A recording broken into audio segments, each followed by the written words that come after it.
بسم الله الرحمن الرحيم الحمد لله رب العالمين والصلاة والسلام على سيد الأنبياء والمرسلين محمد وآلہ وصحبہ اجمعین اما بعد۔ عزیز بزرگوں، سیرت النبی صلی اللہ علیہ وسلم کے حوالے سے ہماری یہ آج کی 20ویں مجلس ہے۔ سن ہجری 6 کے واقعات ذکر کیے، بیعت رضوان ہوئی، 1400 صحابہ نے حضور کے ہاتھ پر بیعت کی، صلح حدیبیہ کا معاملہ ہوا، ابو جندل جو بیڑیوں میں آئے تھے ان کو واپس کیا گیا، بڑا اہم واقعہ۔ ابو بصیر نے جو کارنامہ کیا تھا کہ الگ ہی فوج دریا کے کنارے پر بنا لی، مسلمانوں کی بڑی عالیشان فتح ہوئی۔ اس سن 6 ہجری کے اخیر میں جو اہم بات ہوئی وہ ہے پیارے آقا صلی اللہ علیہ وسلم نے بادشاہوں کے نام خطوں کو روانہ کیا۔ دیکھیے حضور جو ہے وما ارسلناک الا رحمت للعالمین، پوری دنیا والوں کے لیے آپ کو رحمت بنا کر بھیجا، اور آپ کی نبوت سارے عالم کے لیے ہے۔ جیسے نبی جو آتے تھے ایک خاص قبیلے کے لیے، ایک خاص علاقے کے لیے، حضور تو پوری دنیا کے لیے نبی بنا کر بھیجے گئے۔ تو ظاہر سی بات ہے کہ دنیا کے اندر جتنے لوگ بستے تھے ان تک بھی دعوت پہنچانی تھی، تو اس وقت جتنے بادشاہ تھے ان سب کے نام حضور نے خطوں کو روانہ کیا۔ اس وقت کی 2 بڑی سپر پاور طاقتیں تھیں، ایک ایران اور دوسرا تھا رومن امپائر۔ یہ دونوں بڑے زبردست تھے۔ اس کے علاوہ بھی بہت سارے بادشاہ، گورنر، الگ الگ حکومتیں، ان سب کے نام حضور نے خط روانہ کیے۔ بہت سو نے بہت اچھا استقبال کیا اور کچھ لوگوں نے نہیں مانا۔ حضور کا ایک خط دحیہ کلبی رضی اللہ عنہ، دحیہ کلبی رضی اللہ عنہ یہ وہ خوش نصیب صحابی ہے، حضرت جبرائیل علیہ السلام ایک مرتبہ حضور کے پاس وحی لے کر آئے تو انسانی شکل میں آئے، تو انسانی شکل میں سے کس کی شکل آپ نے اختیار کی؟ تو یہ دحیہ کلبی کی شکل اختیار کی۔ خیر، حضور کا خط لیا دحیہ کلبی نے اور بصرہ پہنچے، رومن کا جو بادشاہ تھا اس کے پاس۔ لیکن اس زمانے کے اندر یہ جو بادشاہ تھا یہ یہاں موجود نہیں تھا، یہ بیت المقدس گیا تھا، کوئی منت تھی اس کی وہ پوری کرنے کے لیے گیا تھا۔ تو اس کے گورنر کو یہ خط ملا، گورنر نے یہ خط فوراً جلدی سے بیت المقدس وہاں پر شام میں بھیج دیا۔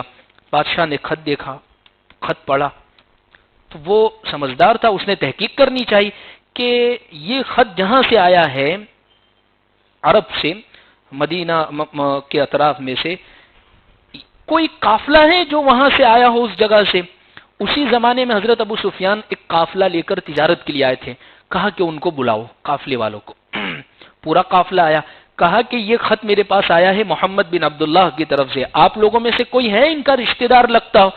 ابو سفیان نے کہا کہ بادشاہ سلامت، میں ان کا رشتہ دار ہوں۔ کہا آپ آگے آ جائیے، اور پوری تحقیق کر رہے، یعنی قیصر پوچھ رہا ہے کہ ان کا خاندان کیسا ہے؟ ابو سفیان کہتے ہیں بہت شریف خاندان ہے۔ کہا اس سے پہلے کبھی انہوں نے کوئی نبوت کا دعویٰ کیا ہے؟ کہا کبھی نہیں۔ قیصر پوچھتا ہے کہ ان کے باپ داداؤں میں کوئی بادشاہ تھا؟ کہا نہیں۔ کہا کہ جن لوگوں نے ان کا دین قبول کیا یہ کمزور ہے یا مالدار؟ کہا کمزور لوگ۔ قیصر پوچھتا ہے کہ ان کے ماننے والے دن بدن بڑھ رہے ہیں یا کم ہو رہے؟ کہا بڑھتے جا رہے۔ قیصر پوچھ رہا ہے کوئی دین میں داخل ہو کر پھر پلٹا ہے واپس؟ کہا کہ ایسا تو ہوا نہیں ہے۔ پھر قیصر پوچھتا ہے کہ نبوت کا دعویٰ کرنے سے پہلے تم لوگ انہیں جھوٹا سمجھتے تھے؟ تو کہا کہ نہیں، ہم تو صادق امین سچا امانت دار۔ بہت ساری باتیں قیصر نے پوچھی۔ حضرت ابو سفیان فرماتے ہیں یہ موقع پر اگر میں جھوٹ بولنا چاہتا تھا بول سکتا تھا، لیکن عرب جنگجو تھے اور بہت ساری برائیوں میں تھے، لیکن جھوٹ نہیں بولتے تھے یہ لوگ۔ جھوٹ بولنا ان کی شان کے خلاف تھا، عربوں کی جو بات تھی بالکل صحیح۔ تو یہ میں خط کا مضمون سنا دو حضور نے کیا لکھا تھا، اور یہی خط اسی قسم کا مضمون سب کے سامنے بھیجا۔ بسم اللہ الرحمن الرحیم، من محمد عبد اللہ ورسولہ الی ہرقل عظیم الروم، سلام علی من اتبع الہدى، اما بعد فانی ادعوک بدعایت الاسلام، اسلم تسلم یؤتیک اللہ اجرک مرتین، فان تولیت فان علیک اسم الأریسیین، یا اہل الکتاب تعالوا الى کلمہ سواء بیننا وبینکم اللہ نعبد الا اللہ ولا نشرک به شیئا ولا يتخذ بعضنا بعضا اربابا من دون اللہ فان تولوا فقولوا اشهدوا باننا مسلمون۔ یعنی حضور یہ کہہ رہے ہیں کہ یہ خط محمد بن عبداللہ جو اللہ کے رسول ہے ان کی طرف سے، پھر بادشاہ کا نام ہرقل کی طرف، جو بادشاہ کے پاس جا رہا ہے، جیسے ایران کا خسر پرویز، پھر فلاں نجاشی حبشہ کا، تو اس کے نام کے ساتھ. اور حضور فرماتے ہیں سلامت یہ اس کے لیے جس نے بات کو مان لیا. میں تمہیں اسلام کی دعوت دیتا ہوں، اسلام قبول کر لو، مان لو، اللہ تمہیں ڈبل اجر دیں گے، اور اگر تم رخ پھیر دو گے تو اس کا گناہ تمہارے اوپر ہوگا. اور پھر فرمایا کہ اہل کتاب تم آ جاؤ ایک ایسے دین کے اوپر کہ ہم کسی اللہ کے علاوہ کسی کی عبادت نہ کریں، نہ ہم شرک کریں، نہ اللہ کے علاوہ کسی کو معبود نہ بناوے، اور اگر تم بات نہیں مانو گے تو تم لوگ گواہ رہنا کہ میں نے بات پہنچا دی اور ہم مسلمان ہیں. یہ خط قیصر روم نے ابو سفیان سے پوری گفتگو کی، اور اس کے بعد یہ شخص تھا تورات اور کتابوں کا پڑھا لکھا شخص تھا، لہذا اس شخص نے بہت زیادہ عزت کی اور احترام کیا، اور بہت زیادہ اس نے مان لی بات کو. اس کے بعد یہ خط جاتا ہے ایران کا بادشاہ خسر پرویز کی طرف. یہ اتنا بھڑک گیا، غصے میں آ گیا، تکبر میں آ گیا، صرف اتنی بات پر پہلے انہوں نے اپنا نام لکھا اور اس کے بعد میرا نام لکھا. تو اس کے اوپر اس نے پیارے آقا صلی اللہ علیہ وسلم کے خط کو پھاڑ دیا. حضور کو فوراً جبرائیل علیہ السلام کے ذریعے سے علم ہوا کہ آپ کے خط کو پھاڑ دیا گیا ہے. اللہ کے نبی صلی اللہ علیہ وسلم نے فرمایا مزق کتابی مزق اللہ ملکہ، اس نے میرا خط پھاڑا ہے، اللہ اس کی حکومت کے ٹکڑے ٹکڑے کر دے گا. اور یہی ہوا، ایسی کھانا جنگی ہو گئی، ایسا گروہ یدھ ہو گیا کہ آپس میں ہی لڑ کر مر گئے. پھر اس کے بعد نجاشی کا بادشاہ حبشہ کی جانب حضور کا یہ خط جاتا ہے، اور اس معاملے کے اندر وہ نجاشی اس نے اسلام بھی قبول کیا، اور حضور نے اس کی غائبانہ نماز جنازہ، حرمین میں ہوتی ہے غائبانہ، جیسے کسی اور ملک میں انتقال ہوا تو حضور نے وہاں حرم میں نماز ادا فرمائی. مصر کا بادشاہ مقوقس، اس کے پاس حضرت حاتب ابن ابی بلتہ خط لے کر جاتے ہیں. بہت متاثر ہوا، بہت عزت کی، حضور کے قاصد کی بہت احترام کیا. ہاں ایمان تو یہ نہیں لایا، لیکن حضور کی خدمت میں بہت تحفے اس نے بھیجے. دو باندیاں، جیسے ماریا قبطیہ جو حضور کی باندی تھی جس سے حضرت ابراہیم علیہ رضی اللہ عنہ پیدا ہوئے تھے، وہ انہوں نے ہی بھیجی تھی یہ مصر کے بادشاہ نے. اور پھر اس کے علاوہ حضور کو ایک گدھا جس کا نام تھا یعفور، ایک کھچر جس کا نام تھا دلدل، 1000 مسقال سونا، ایک غلام، کچھ شہد، کچھ کپڑے اس نے بھیجے. یمامہ کا بادشاہ، اس کے پاس بھی خط بھیجا تو اس نے بھی بہت احترام کیا. غسانی کا جو بادشاہ تھا جس کا نام ہے حارث غسانی، اس کے سامنے نامہ اقدس جب پہنچا تو وہ مغرور خط کو پڑھ کر برہم ہو گیا. کہا کہ میں ان پر حملہ کروں گا، ان کی ہمت کیسے ہوئی میرے تک یہ دعوت پہنچانے کی.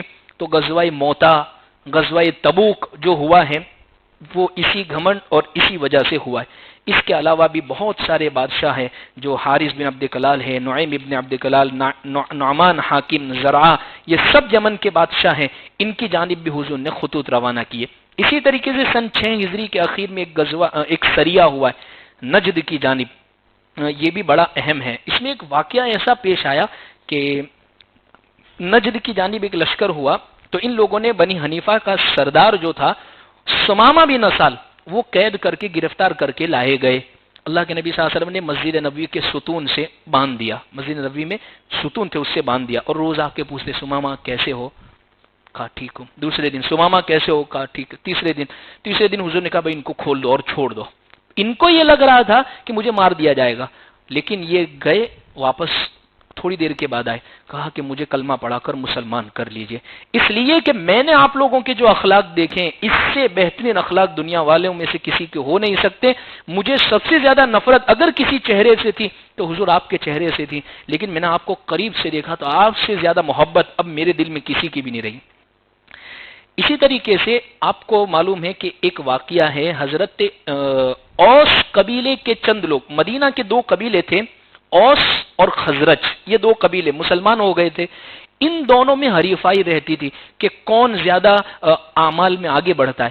تو جیسے اوس قبیلے والوں نے کعب بن اشرف جو یہودی بہت بڑا تھا اس کو قتل کیا تھا، وہ بہت اچھی خوشبو ہے، اور اس کو کسی بھی طریقے سے بات میں لے کر پھر اس کو مارا. ایسے ہی خزرج والوں کو بھی یہ تھا کہ ہم بھی کسی بہت بڑے یہودی کو قتل کرے کہ جس کی وجہ سے پیارے آقا صلی اللہ علیہ وسلم خوش ہو جاوے ہم سے بھی. اور اس وقت یہودیوں میں سب سے بڑا اگر کوئی شخص تھا تو وہ ابو رافع تھا، اور اس نے یوں سمجھ لیجیے بہت زیادہ یعنی یہ خندق جو ہوئی ہے اس کو بھڑکانے والا یہی شخص تھا ابو رافع، یہ آگ لگانے والا، مکہ میں جا کر سب سوئے ہوئے کو جگانے والا یہی شخص تھا۔ لہذا یہ شخص 3 لوگ ملے خزرج کے لوگ، اور اس کے یہ سیدھے گھر پر ہی چلے گئے۔ یہ صحابی جو ہیں عبداللہ ابن عتیق، عبداللہ ابن امیس اور ابو قتادہ، حارث بن ربعی، مسعود ابن سنان، یہ سب کے سب گھر پر ہی چلے گئے، اور ایک باقی سب کو کہا کہ آپ باہر کھڑے رہنا، میں اندر جاتا ہوں۔ اس کے بستر پر ہی اس کو قتل کر کے آ گئے۔ آتے ہوئے راستے میں سیڑھی کے اوپر اتنا زور سے پیر پر لگا کہ پیر پورا مڑ گیا، ایسے ہی دوڑتے دوڑتے مطلب پیر لنگڑاتے ہوئے پہنچے۔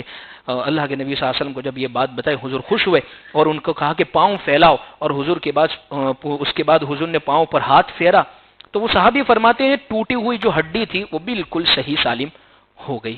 خیر، اس کے علاوہ صلح حدیبیہ سے پہلے چند لڑائیاں، سریہ قرطا، غزوہ بنو لحیان، سریۃ الغمر، سریہ زید بجانب عیش، اور سریہ علی بجانب بنی سعد، سریہ زید بجانب ام قرفہ، یعنی بہت سارے ایسے ہیں جو اسی درمیان میں ہوئے۔ سن 7 ہجری آتا ہے، اور اس زمانے میں ایک اہم واقعہ یہ ہوا، مدینہ والوں کے اونٹ ایک جگہ چرتے تھے ذات القرد نام کی جگہ پر، حضور صلی اللہ علیہ وسلم کی اونٹنیاں تھیں۔ عبد الرحمن ابن عیینہ فزاری جو قبیلہ غطفان سے تعلق رکھتا تھا، چند آدمیوں کے ساتھ آیا، یہ چھاپا مارا اور 20 اونٹنیوں کو پکڑ کر لے کر بھاگا۔ اب دیکھیے یہ لوگ تو سواری پر بھاگ رہے، ایک صحابی ہیں سلمہ بن اکوا، یہ صحابی کا نام یاد رکھ لینا، سلمہ بن اکوا۔ ان کو پتا چلا سب سے پہلے، انہوں نے ایک آدمی کو تو پہلے یہ خطرہ کہ حضور کو جا کر بتا دو، اور فوراً اکیلے پیچھے بھاگے۔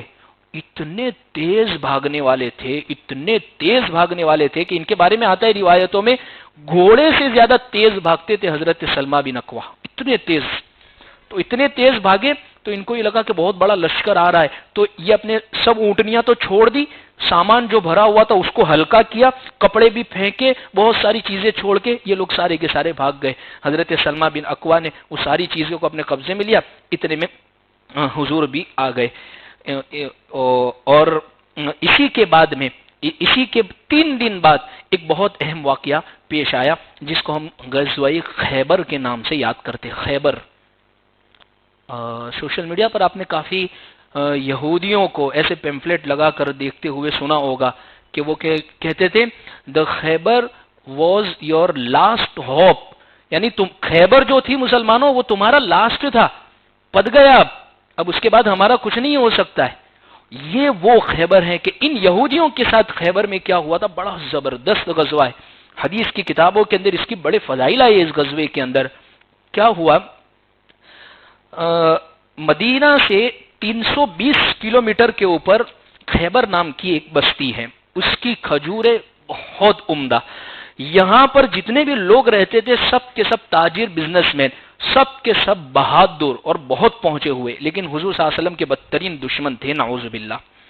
خیبر ایک بستی جو تھی، جیسے ہم یوں سمجھ لیجیے جیسے احمد آباد برابر، تو یہ ہم کہتے ہیں 12 دروازوں کے درمیان میں ہے یہ شہر پرانا جو اصل احمد آباد۔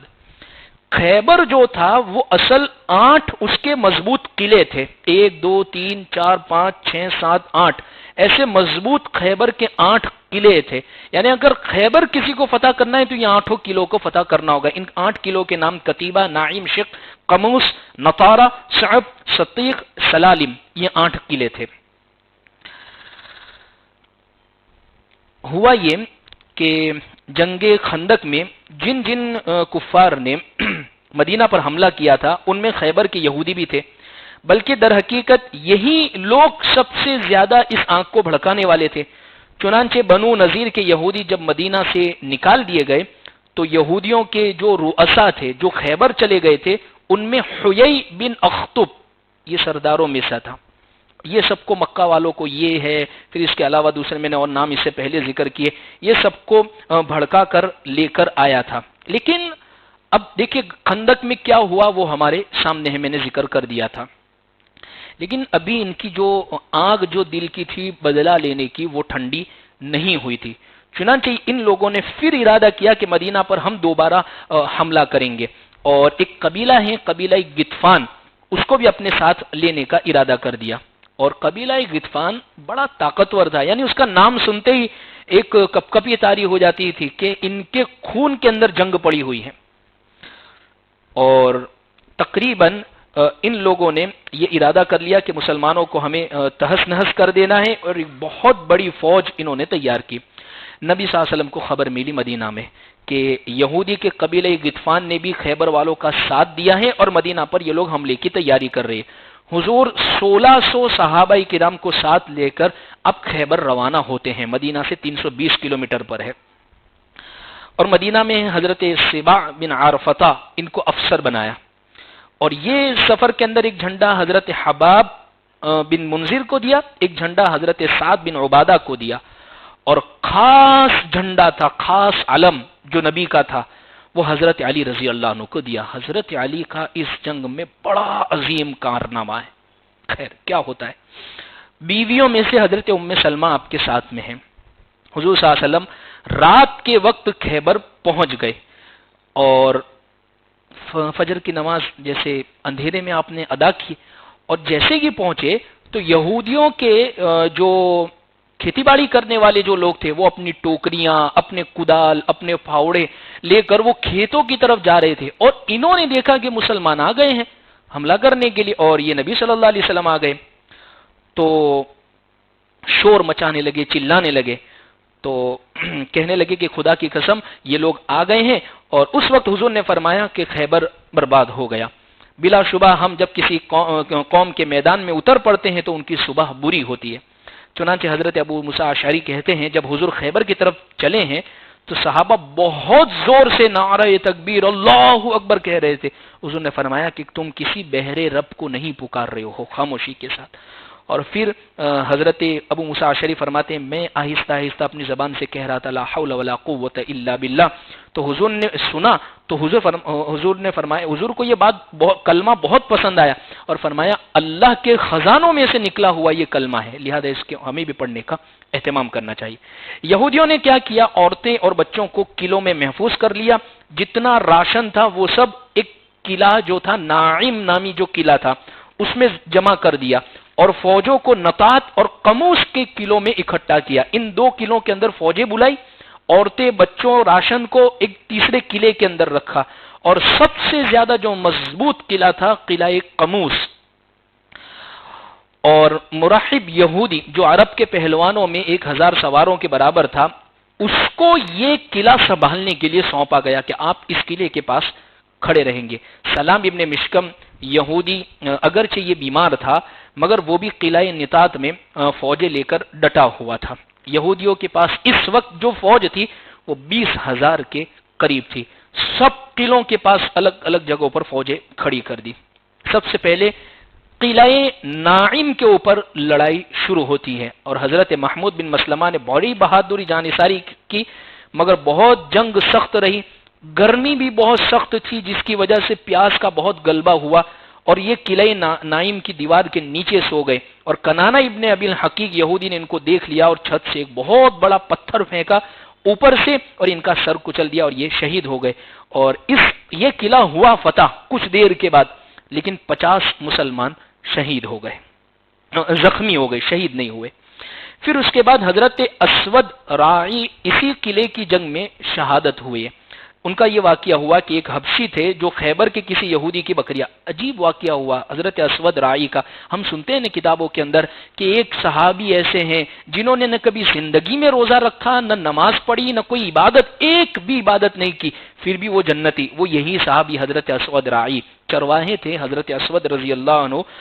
انہوں نے جب قلعے کے اندر کا منظر دیکھا کہ بھئی کیا ہو رہا ہے، تو پوچھا اپنے بڑے لوگ بھئی کیا ہو رہا ہے، کہا کہ مسلمان جو آئے ہیں تو لہذا ان کے لیے ہم جنگ کی تیاریاں کر رہے ہیں۔ یہ ان کے دل میں حضور کی محبت بیٹھ چکی تھی، تو انہوں نے بکریاں لی، چراتے چراتے حضور کے خیمے کے پاس پہنچ گئے اور حضور سے بات کر رہے ہیں اور حضور سے پوچھ رہے بھئی کیا ہے مسئلہ۔ حضور نے ان کے سامنے اسلام پیش کیا، انہوں نے اسلام قبول کر لیا، تو کہا کہ حضور یہ بکریاں اب میں کیا کروں، میں قلعے میں جا نہیں سکتا ہوں، اب تو مسلمان ہو گئے، یہ لوگ مجھے ختم کر دیں گے۔ حضور نے فرمایا ایک کام کرو، ان بکریوں کو ہکا دو، خالی بس قلعے کی طرف بھیج دو۔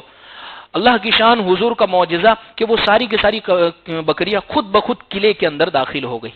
اس کے بعد یہی حضرت اسود راعی جو ہیں، یہ وہ خوش نصیب ہے، ہتھیار پہن کر صفوں میں داخل ہوئے، بہت جوش کے ساتھ لڑے اور لڑتے ہوئے شہید ہو گئے۔ حضور کو جب خبر ہوئی تو فرمایا عمل قلیلا واجر کثیرا، کہ کیسی مبارک موت ہے اور کتنی مبارک یہ شہادت ہے، عمل بہت کم کیا اور ثواب بہت لوٹ گئے۔ اور حضور نے ان کی لاش کو خیمے میں لانے کا حکم دیا، لاش کے سرانے کھڑے ہو کر آپ نے بشارت سنائی کہ اس کالے چہرے کو حسین بنا دیا گیا ہے، اس کے بدن کو خوشبوؤں سے بھر دیا گیا ہے، اور اس شخص نے ایمان اور جہاد کے سوا کوئی دوسرا عمل نہیں کیا، ایک وقت کی نہ نماز پڑھی، نہ ایک روزہ رکھا، نہ ابھی تو مسلمان ہوا اور ابھی گئے شہید ہو گئے۔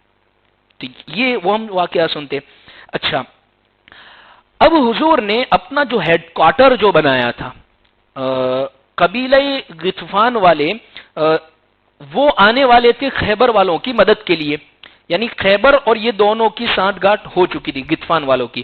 تو اللہ کے نبی صلی اللہ علیہ وسلم نے خیبر اور غطفان، یعنی غزوہ احد میں پہلے ہو چکا تھا کہ وہ جگہ خالی ہوئی تو پیچھے سے لوگ آ گئے، تو اس لیے حضور سب کے سب ساتھیوں کو لے کر خیبر نہیں پہنچ گئے۔ خیبر اور غطفان کے بیچ میں ایک جگہ ہے مقام رجی، وہاں اپنا ہیڈ کوارٹر، یہیں سے تھوڑی تھوڑی فوجیں بھیجتے، ورنہ اگر یہ لوگ یہاں سے آ گئی تو ان کی وہ روکنے کے لیے صحابہ موجود ہو۔ خیر، قلعہ نائم فتح ہو چکا ہے، اس کے بعد دوسرا قلعہ وہ بھی بہت آسانی سے ہو گیا، یہ بھی بہت سارے قلعے فتح ہو گئے، لیکن ایک قلعہ تھا قلعہ قموس، یہ فتح ہی نہیں ہو رہا ہے، بڑا مضبوط، اور اس کی جو سرداری کر رہا تھا، اس کے جو آگیوانی کر رہا تھا، وہ مرحب بڑا یہودی شخص تھا۔ حضور نے حضرت ابوبکر صدیق کو فوج لے کر بھیجا، بڑا مقابلہ ہوا، قلعہ فتح نہیں ہو رہا ہے۔ حضرت عمر کو بھیجا، بڑا مقابلہ ہوا، نہیں ہو رہا ہے۔ رات کے وقت ایک دن حضور موجود ہے، صحابہ کو کہہ رہے ہیں لَأُعْتِيَنَّ الرَّايَ غَدًا رَجُلًا، کل میں یہ جو جھنڈا ہے ایک ایسے شخص کے ہاتھ میں دوں گا جس کے ہاتھ پر اللہ اس قلعے کو فتح کر دیں گے، اور وہ ایسا شخص ہے کہ اللہ اور اس کا رسول اس سے محبت کرتا ہے، وہ اللہ اور اس کے رسول سے محبت کرتا ہے۔ تو لوگ صحابہ پوری رات جاگ کر گزاری، بلکہ حضرت عمر فرماتے ہیں مجھے زندگی میں کبھی بھی عہدے کی طلب نہیں ہوئی کہ مجھے یہ جگہ ملے، مجھے جھنڈا اٹھانے ملے، یا مجھے آگے وانی لشکر، مجھے کبھی بھی، لیکن یہ موقع ایسا تھا کہ مجھے یہ ہوا کہ کاش آج کا جھنڈا، کل کا جو جھنڈا ہے وہ مجھے مل جائے۔ صحابہ فرماتے یہ رات ہم نبی کے سامنے یوں یوں آ کر جا رہے تھے، یعنی دکھا رہے تھے کہ نبی کی نظر ہمارے اوپر پڑے، کبھی یہ جھنڈا مل جاوے۔ جن کو دینا ہے وہ ہے ہی نہیں یہاں پر جھنڈا لینے کے لیے۔ دراصل اللہ کے نبی صلی اللہ علیہ وسلم صبح کو پوچھتے ہیں علی کہاں ہے؟ تو لوگوں نے کہا کہ ان کو تو آنکھ آ گئی ہے، آشوب چشم ہے۔ تو حضور نے کہا کہ ان کو بلا کر لاؤ علی کو۔ اللہ کے نبی صلی اللہ علیہ وسلم نے اپنا لعاب لگایا، بالکل صاف ہو گئی، اور اس کے بعد اللہ کے نبی صلی اللہ علیہ وسلم نے اپنے دستے مبارک سے نبی والا جھنڈا حضرت علی کو دیا۔ جو امی عائشہ کی جو کالی چادر تھی اس سے یہ جھنڈا بنایا گیا تھا، حضرت علی کے ہاتھ میں دیا اور ارشاد فرمایا بڑے سکون کے ساتھ جاؤ اور ان یہودیوں کو پہلے اسلام کی دعوت دو، مسلمان ہو جاوے، اس کے بعد فلاں فلاں اللہ کے حقوق جو ہے وہ ان کو بتاؤ۔ خدا کی قسم اگر ایک آدمی نے بھی تمہاری بدولت اسلام قبول کر لیا تو یہ تمہارے لیے سرخ اونٹوں سے بہتر ہے۔ حضرت علی رضی اللہ عنہ قلعے قموس کے دروازے پر پہنچے، یہودیوں کو اسلام کی دعوت دی، کوئی نہیں مانا، اینٹ پتھر تیر تلوار برسائے گئے۔ اس کے بعد مرحب جو پہلوان تھا، بڑے تمتراک انداز میں یمنی چادر سر پر پہنی ہوئی ہے، اور وہ یہ شعر پڑھتا ہوا آ رہا ہے۔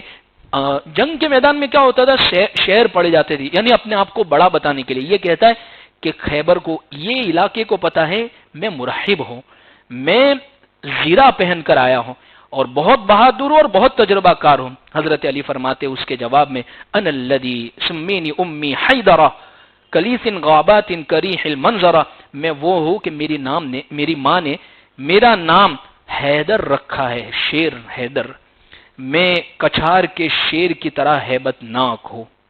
زخمی جو شیر ہوتا ہے جو پھنسا دیا گیا، جب اس زخمی شیر جتنا زبردست حملہ کرتا ہے شاید کھلا ہوا شیر نہیں، یعنی جس کو کچھار میں پھنسا دیا گیا، میں وہ ہوں۔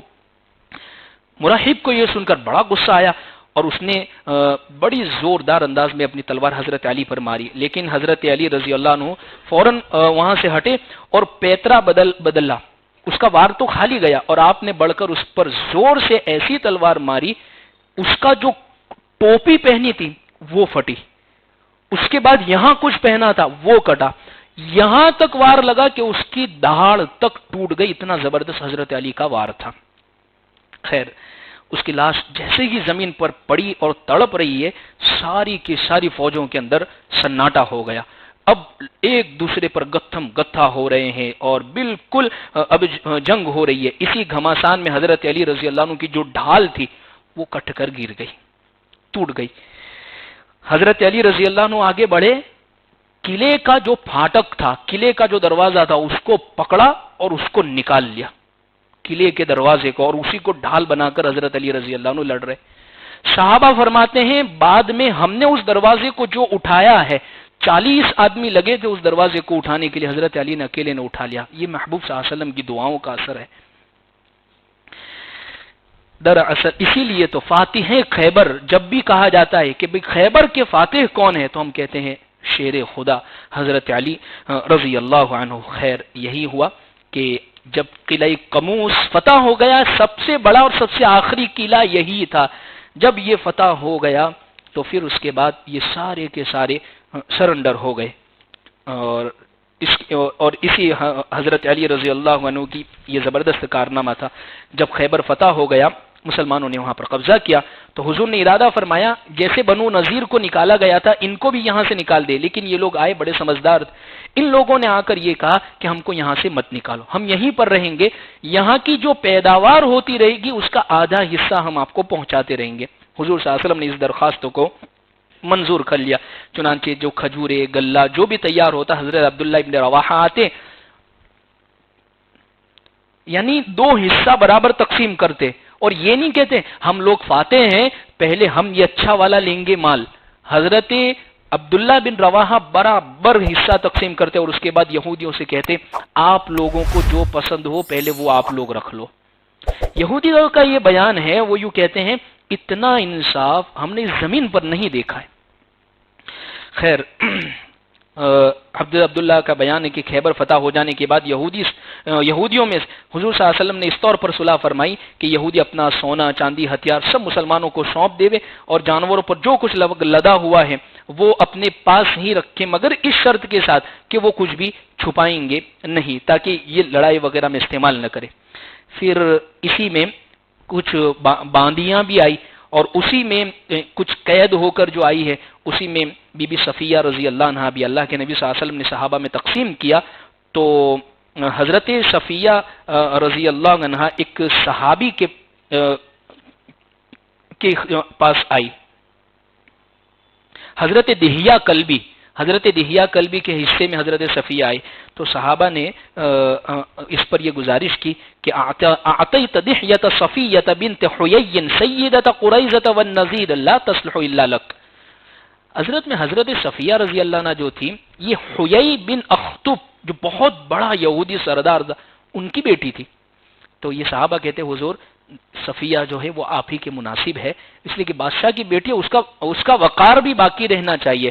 یہ سن کر حضرت دہیہ کلبی نے حضرت صفیہ رضی اللہ عنہ کو بلایا اور اس کے سوا انہوں نے دوسری لونڈی کو پسند کیا، اور یہ حضور کے اختیار میں، حضور نے ان کو آزاد کر دیا اور اس کے بعد نکاح ہو گیا۔ دیکھیں ایک بات میں ضمناً طور پر ذکر کر دوں، بار بار مسلمانوں پر ایک اعتراض، انشاءاللہ کسی دن موقع ہوگا تو یہ 2 اعتراض پر میں نے اس پر ایک ویڈیو بھی اپنی بنائی ہے، وہ بھی دیکھ سکتے ہیں آپ لوگ چینل پر جا کر۔ 2 اعتراض جو ہوتے ہیں حضور کے کثرت نکاح، کہ آپ نے زیادہ نکاح پر، ایک دوسرا اعتراض یہ باندی لونڈی غلام بنانے کا، یہ کیا ہے مسلمانوں میں رواج، سوال ہوتا ہے۔ دیکھیے ایک بات یہ اسلام لے کر نہیں آیا ہے غلام بنانے کا تصور، یہ اسلام سے پہلے سے چلا آ رہا ہے۔ اسلام نے آ کر تو اتنی صلح کی، اتنا بہتر بنایا کہ ورنہ پہلے تو قیدیوں کے حقوق نہیں ادا ہوتے۔ آج بھی اگر قیدیوں کے حقوق دیکھنے ہو تو اسلام کو پڑھنا چاہیے، اور آج بھی جو ظلم ہوتا ہے قیدیوں کے اوپر، آپ حوالات میں اور دیکھ لیے دنیا کی تاریخ کو اٹھا کر، جیلوں کے اندر کیا کچھ نہیں ہو رہا ہے۔ قیدیوں کے ساتھ تو حضور نے انصاف کیا ہے، بلکہ حضور نے فرمایا کوئی اگر ان کی گردن چھڑا دے، کوئی ان کو آزاد کر دے تو اس کے لیے سرخ اونٹوں سے بہتر ہے، اس کے لیے آخرت کے اندر بہت زیادہ اجر کا وعدہ ہے۔ تو حضور نے آزادی کو پسند فرمایا، اس لیے دیکھیے آپ نے ان کو آزاد کر دیا۔ اور میں بار بار نکاح کے موقع پر ایک واقعہ ولیمے کا سناتا ہوں کہ جس نکاح کا ولیمہ حضور نے 3 دن تک کھلایا، یہ وہ نکاح کا ولیمہ ہے۔ ہم کھلا دیں راتی جو ولیمہ ریسیپشن ہم کرتے ہیں، حضور نے 3 دن کھلایا، لیکن اتنا آسانی کے ساتھ کہ ہر آدمی کر سکتا ہے۔ حضور نے یہ وہیں پر نکاح ہوا خیبر ہی میں، تو حضور نے خیموں میں اعلان کر دیا جس کے پاس جو بھی ہو کل ہمارے دسترخوان پر لے کر ساتھ میں آ جانا، ہم سب ساتھ میں بیٹھ کے کھا لیں گے، اوجانی کر لیں گے گوٹ۔ تو صحابہ فرماتے کوئی کھجور لایا، کوئی گھی لایا، کوئی پنیر لایا، مالیدہ بنا دیا اور اس کے بعد بیٹھ کر 3 دن تک کھایا۔ یہ ولیمہ ہو گیا نکاح کا۔ خیر، اسی کے بعد حضور چند روز خیبر میں رہے۔ ایک شخص ہے اس سلام بن مشکم، اس نے حضور کی دعوت کرنی چاہیے کہ حضور میرے گھر آئیے، نہیں میں یہودی ہوں چاہے، لیکن میں آپ سے بڑی محبت کرتا ہوں، آپ میرے گھر آئیے۔ حضور کی دعوت کی اور اس کھانے کے اندر زہر ملا دیا گیا، اس کی بیوی نے زہر ملا دیا۔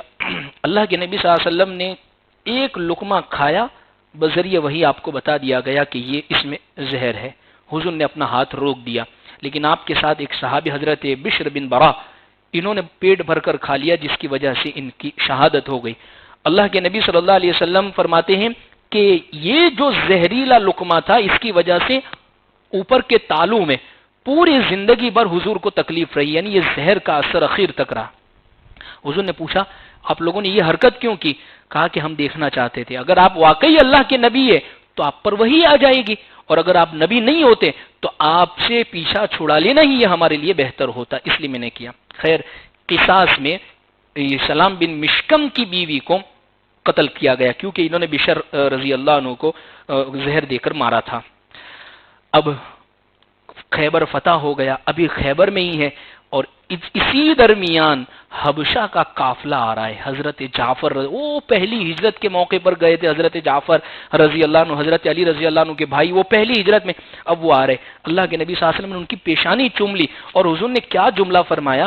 فرمایا کہ مجھے پتہ نہیں ہے کہ میں آج زیادہ خوش کس پر ہوں، خیبر فتح ہوا اس پر زیادہ خوش ہوں، یا جعفر تم لوٹ آئے اس پر، اس لیے کہ تم تو صاحب الہجرتین ہو، تم وہ ہو کہ 2 ہجرتوں کی اللہ تبارک و تعالی نے تمہیں خوشخبری دی ہے، ایک حبشہ اور ایک یہاں۔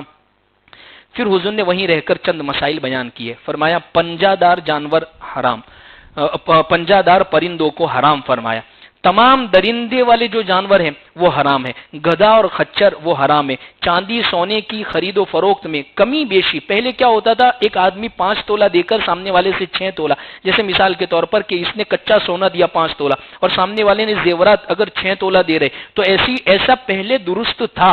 اس کے بعد حضور نے فرما دیا اب سونا چاندی اس کو جب بیچیں گے دونوں طرف برابر سرابر ہونا ضروری ہے۔ اور اب تک یہ حکم تھا کہ جو باندھی آتی ہے جیسے ہی غلام بن کر تو ان کے ساتھ صحبت کرنا فوراً ہی درست تھا، لیکن اب حضور نے یہ اعلان فرما دیا جب تک رحم پاک نہیں ہو جاتا اس تک ان کے ساتھ صحبت کرنا درست نہیں ہے۔ اور متع جو عورتوں کے ساتھ درست تھا، اسی غزوے میں حضور نے اس کو بھی حرام کیا۔ خیبر کی لڑائی سے فارغ ہونے کے بعد حضور وادی القرا تشریف لے گئے، جو مقام تیمہ اور فدق کے درمیان میں ایک وادی ہے۔ یہاں بھی کچھ یہودی رہتے تھے، حضور صلی اللہ علیہ وسلم جنگ کے ارادے سے یہاں نہیں آئے، لیکن ان لوگوں نے دیکھا تو یہ لوگ برس پڑے، تیر مارنا شروع کر دی تلوار سے اور زخمی کرنا شروع کر دیا۔ حضور کے غلام حضرت مدعم رضی اللہ عنہ یہ اونٹ کے اوپر سے سامان اتارے تھے اور ان کو تیر مارا اور یہ وہیں پر شہید ہو گئے۔ تو حضور نے باقاعدہ صف بندی کی، جنگ کے لیے تیار کیا، لیکن ہوا یہ کہ 4 دن تک نبی کے صلی اللہ علیہ وسلم نے ان کو گھیر کر رکھا اور یہ لوگوں نے سرنڈر کر دیا، اور انہوں نے بھی وہی کہا جو خیبر والے یہودیوں نے کہا تھا کہ ہم بھی اس پر آپ سے صلح کرتے ہیں کہ ہماری پیداوار کا جو حصہ ہوگا آدھا وہ آپ کو دے دیں گے۔ فدق کے یہودیوں کو جب پتا چلا کہ قرا والوں اور خیبر والوں نے ایسا کیا ہے تو انہوں نے پہلے سے یہ کہہ دیا، اپنی طرف سے قاصد بھیج ہی دیا کہ حضور ہم بھی اسی طریقے سے آپ کے ساتھ صلح کر دیتے ہیں۔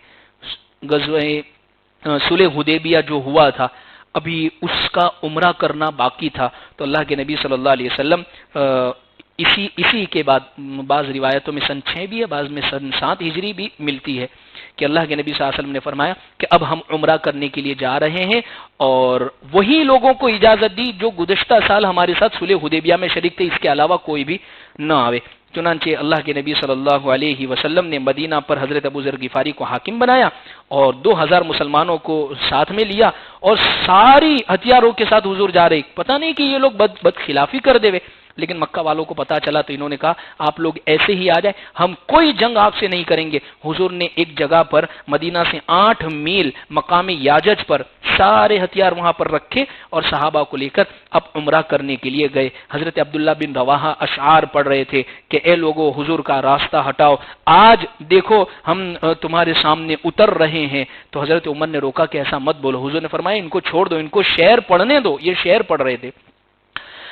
حضور جب حرم میں داخل ہوئے تو مدینہ مکہ میں طواف کرنے کے لیے، تو مکہ والے ان کا جو میٹنگ گھر تھا وہاں سے بیٹھے بیٹھے دیکھ رہے اور آپس میں باتیں کر رہے اور ایک دوسرے کا تانا دے رہے، دیکھو یہ آئے مدینہ سے، مدینہ گئے تو کیسے کمزور ہو گئے، مدینہ کے بخار نے ان کو کمزور کر دیا اور ان کی ہمت بھی نہیں ہے، اب کتنی کمزوری کے ساتھ طواف کر رہے۔ تو اللہ کے نبی صلی اللہ علیہ وسلم نے اسی وقت، یہ جو ہم طواف کرتے ہیں اسی وقت اللہ کے نبی صلی اللہ علیہ وسلم نے حکم دیا کہ طواف کے اندر جب چلو تو اکڑ کر چلو۔ تو جیسے ہم وہ چادر نیچے سے نکالتے ہیں اس کو کہتے ہیں اجتباء، اور پھر اس کے بعد پہلے 3 طواف میں یوں چلا جاتا ہے اکڑ کر، جس کو کہتے ہیں رمل۔ یہ سنت اسی جگہ سے آئی ہے۔ اللہ کو یہ ادا اتنی پسند آئی کہ مسلمانوں کے لیے لکھ دیا گیا کہ جب بھی عمرہ کریں گے، جب بھی طواف کریں گے، عمرہ کا طواف کریں گے تو اس میں اسی طریقے سے پہلے 3 چکر کے اندر اکڑ کر چلیں گے، اس لیے کہ صحابہ کو حضور نے فرمایا کہ ان کو بتاؤ کہ ہم کمزور نہیں ہوئے، یہ اس لیے تھا۔